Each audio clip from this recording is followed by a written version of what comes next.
The concept of image resolution, it seems to take a while for this concept to be fully understood and digested when starting off as a digital photographer.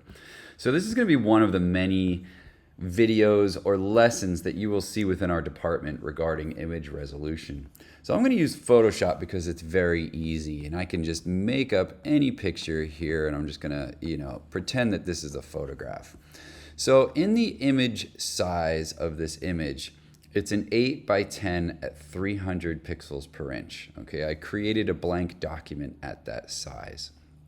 So this document is limited. It's 2400 pixels by 3000 pixels. So when I turn off resample image, resample means resize. If I want to make this image larger, if I want to make this twice the size, you will see that the resolution goes down by half. So you're still limited by the amount of pixels in the file. 16 by 20 at 150 is the same thing as an 8 by 10 at 300. So the larger the file gets, the resolution gets lower. If you want the resolution to get higher, we can make this 5 inches and the resolution will double. So they're all related. And if you do the math, 600 times 4 is going to equal 2400. If you do 600 times 5, it's going to equal 3000. And the same thing when it's at other resolutions as well. So the pixels per inch and the inches are directly related to the dimensions of the file. So we can always make a file smaller. That is no problem. I can make this a 4 by 5 at 300 pixels per inch. And now the dimensions of the pixels get lower and the file size gets lower. It was a 20 megabyte file. It would only be 5 megabytes at this particular size. So you can always go lower. Now, if I decide to make this a higher resolution, so if I want to make this 20 inches at 300 pixels per inch, yes, you can do that, but you're going to get something called interpolation, which is going to create a lot of extra pixels that weren't originally photographed, and it can give you an adverse result, and the image could look a little bit blurry. So in this image, we have a sharp image which has enough resolution. The image beneath it does not have enough resolution and it looks blurry. There's not enough pixels in this file to describe it with accurate detail. And often if you expand or blow up an image too much, you will start to see this effect happen and the results will not be sharp or clean like the original pixel count of the original photograph. So I hope this is starting to make sense that you're limited to the amount of pixels that you have in your image, and those pixels describe a certain area. The more pixels, the better the description. The more pixels, the larger you can print something.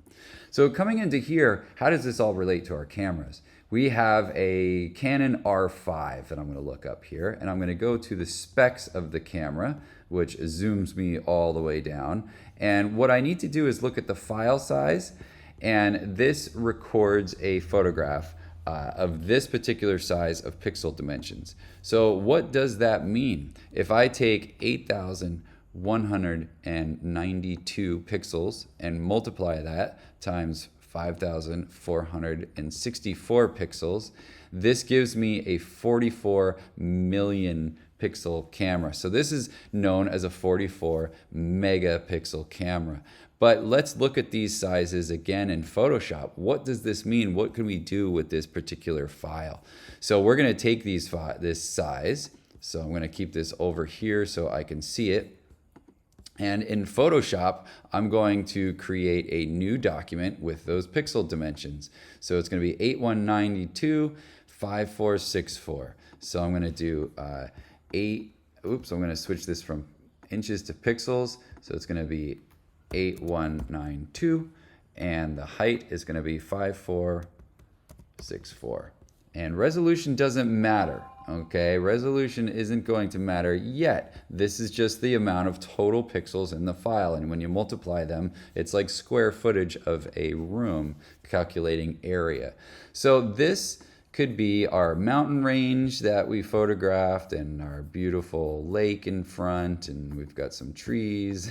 I'm not just doing something very quick in Photoshop, but you get the idea.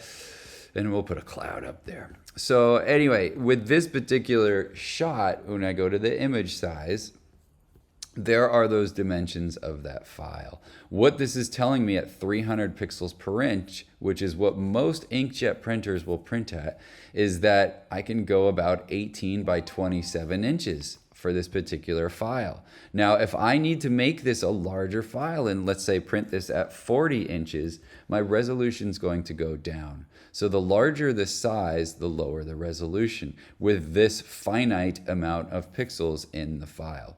I can always resample the image and make it smaller. So instead of the original size, which was at 300 pixels per inch, which is roughly 18 by 27, I can always resample this amount and make it smaller. If I want to print this as a 10-inch file, then that's no problem, and it takes the pixel count down much lower. The file size gets much smaller. It was 128 megabytes as an opened file. Now it's 17 megabytes.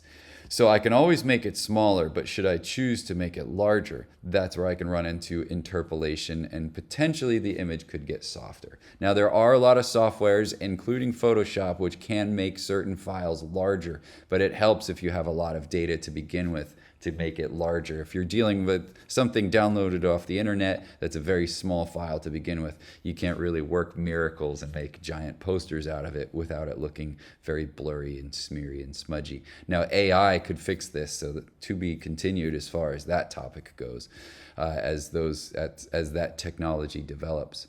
But back to this, I will 18 by 27, so that's roughly the size of the image as far as large as this could print. Do you need that? Or maybe you don't need to buy a camera that has that high of a megapixel. Maybe you can save some money and buy a camera that is equally as good with a lower megapixel count because you never intend to print things that large. It's really up to you guys. But this is something to be aware of, that the more pixels you have, the more it can describe an area with more detail and the larger that you can print.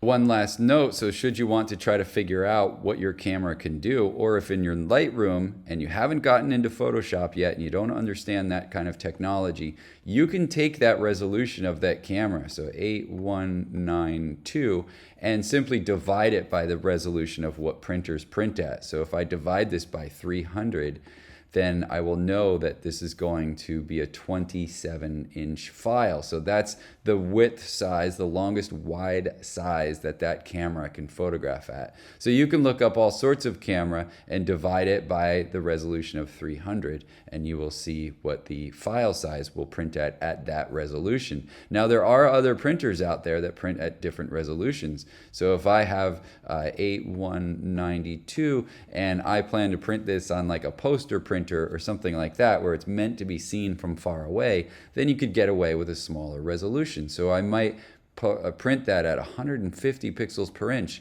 So that particular file size will now be able to print 54 inches wide, which is a pretty big size, but again, it's meant to be seen from far away, not up close. It's a different kind of technology than an inkjet printer, so it's not going to require as high of a resolution to make such a fine, detailed image.